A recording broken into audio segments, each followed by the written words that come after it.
5 tahun lalu, pemuda bernama Baek Do-gyung menelpon ayahnya setelah ia menghabisi nyawa seorang wanita. Kemudian, saat Yohan menghadiri sebuah acara tender, di sana ada 3 orang yang diam-diam membicarakan perusahaannya. Saat ditegur, orang tersebut merasa direndahkan dan tanpa sadar mengacungkan telunjuk pada Yohan. Perusahaan Yohan adalah perusahaan yang bergerak dalam pengolahan pusat data dan keamanan. Dan saat orang yang mengacungkan telunjuk itu akan pulang, dokter ilegal datang dan menebas telunjuknya yang kemudian dipasang oleh Yohan di patungnya.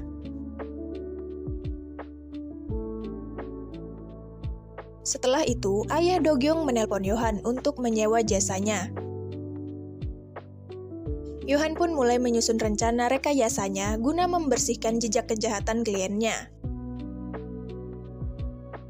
Kemudian melacak CCTV terdekat guna menemukan target pelaku pengganti yang kebetulan tertuju pada Tae-jung yang saat itu melakukan pengantaran di dekat TKP. Setelah jadi target, Yohan mulai menyesuaikan kegiatan Tae-jung dengan agenda pembunuhan, bahkan mendatangi rumah Tae-jung untuk menduplikat sidik jarinya dan mengambil beberapa benda yang bisa dijadikan bukti.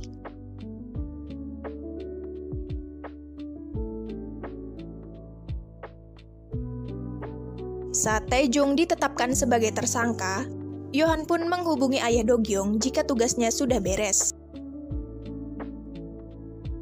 Kini, Yohan memindahkan beberapa napi ke sebuah pabrik bekas. Saat tiba, para napi dijamu dengan banyak makanan, pakaian, dan ditempatkan di kamar masing-masing. Saat waktunya tidur dan lampu dipadamkan, Tae-jung diam-diam menyelinap keluar untuk melarikan diri. Namun sayangnya, aksinya itu justru kepergok langsung oleh Yohan. Saat Yohan melihat Tae-jung, wajahnya familiar. Tapi Yohan tak sadar jika Tae-jung itu avatar pengganti untuk kliennya. Yang Yohan tahu, Tae-jung sudah mati diracun tikus. Saat Tae-jung kembali, Jiong menyapanya dan bilang ia di pihak Tae-jung dan terpaksa jadi anak buah Doksu. Dan ketika bertemu Doksu, aura dendamnya sangat kuat.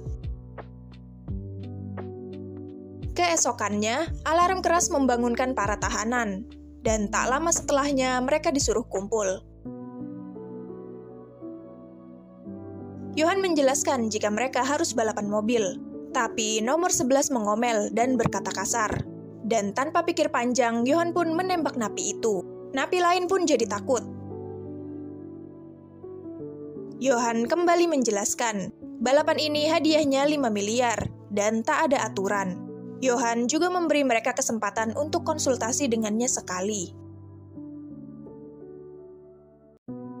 Lalu, sore harinya, Yohan mengundang Do-gyung dan seorang lain yang pernah jadi kliennya untuk menonton balapan, yang tujuannya menciptakan banyak kecelakaan. Mobil-mobil random pun sudah disiapkan sesuai nomor tahanan. Ada yang mendapat mobil bagus dan ada yang mendapat rongsokan. Dan mereka pun bebas memodifikasi. Saat jam makan siang, Jiong menemui Tae-jung untuk membicarakan mobilnya. Sedangkan Gang Jae datang menemui Yohan untuk sesi konsultasi. Gang Jae ingin bermitra jangka panjang dengan Yohan, karena Gang Jae tahu Yohan kaya dan berkuasa, dan ia pikir itu menguntungkannya. Setelah itu, giliran Doksu menemui Yohan. Permintaan Doksu hanya ingin membunuh Tae-jung. Yohan mengiyakan asal itu dalam arena balap.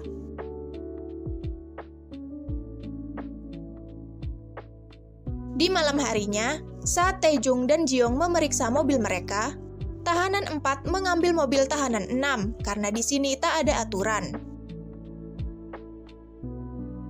Saat Gang Jae melihatnya, Gang Jae pun terinspirasi dan berniat mencuri mobil sport milik Jiong. Tapi Tae-jung yang jago langsung tancap gas menabrak Gang Jae. Melihat Taejung mengendarai mobil, Doksu pun langsung mengejarnya, disusul dengan Gang Jae. Dan Yohan bersama Dogyong menontonnya dari atas. Doksu dan Gang Jae terus mengejar mobil yang dikendarai Taejong. Dan Jiyoung terus ngomel karena mobilnya rusak. Saat Doksu akan menabrak Taejong, di detik-detik terakhir mobil Gang Jae muncul, jadi Gang Jae yang tertabrak. Barulah setelah itu Yohan menghentikan mereka. Dan Jiyoung merasa kesal mobilnya rusak juga meledak. Di sela-sela itu, Taejong melihat tanjakan. Dan keesokannya, Taejong pun datang menemui Yohan.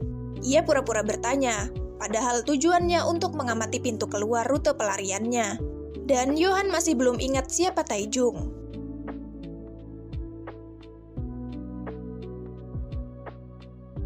Setelah itu, Taejong kembali memodifikasi mobilnya juga mobil Jiyoung.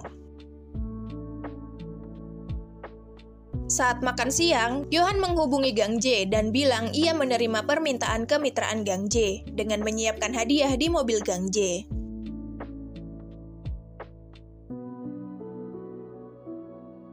Akhirnya, hari balapan pun tiba. Para tahanan berjalan menuju garasi, dan Taejong berbalik menatap CCTV, membuat Yohan terus bertanya-tanya karena wajahnya yang tak asing. Kemudian, para tahanan pun bersiap di arena. Doksu dan Gang Jae pun menargetkan Taejong untuk dihancurkan di awal. Saat balapan dimulai, mereka melaju kencang. Mobil nomor 11 berjalan ke luar arena, dan nomor 6 meledak. Yohan terus berpikir, dan akhirnya ingat pada Taejong. Yohan pun panik dan memerintahkan Gang Jae menarget mobil nomor 9 milik Taejong bersama Doksu. Dan mereka pun bertabrakan.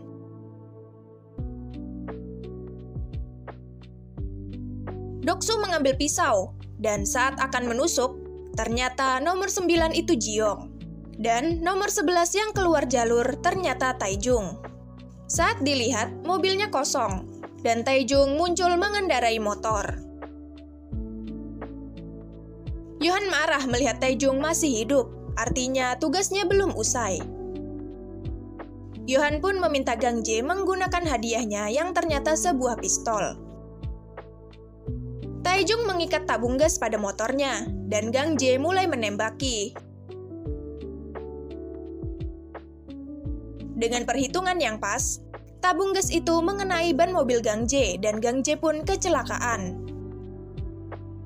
Kini, aturan pun diubah.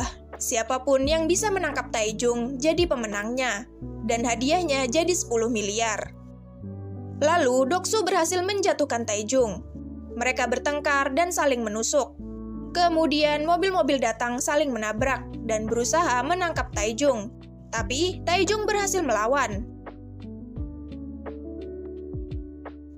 Yohan semakin terancam dan akhirnya mengambil senapan untuk membunuh Taejong dengan tangannya sendiri. Di sela-sela tembakan, Taejong berusaha mencari celah untuk kabur, hingga akhirnya berhasil menggapai motornya, lalu melaju kencang. Dan kemudian mengambil tabung gas untuk meledakkan mobil di hadapannya. Taejong menarik penuh gas motornya, dan bersiap meluncur di tanjakan pintu keluar. Nah, itu tadi episode 5 dan 6 The Manipulate. Makasih buat yang udah nonton dan sampai jumpa.